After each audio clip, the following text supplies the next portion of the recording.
لا نفرق بين أحد من رسله وقالوا سمعنا وأطعنا غفرانك ربنا وإليك المصير لا يكلف الله نفسا إلا وسعها لها ما كسبت وعليها ما اكتسبت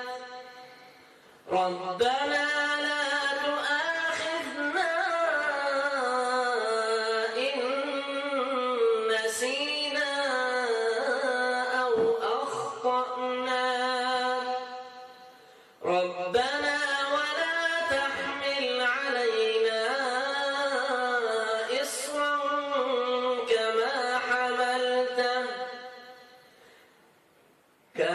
حملته على الذين من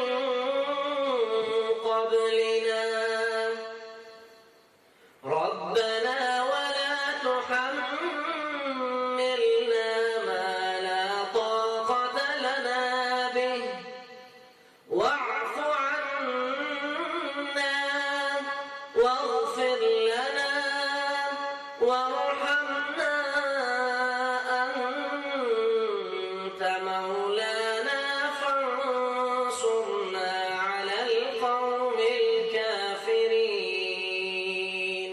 صدق الله العظيم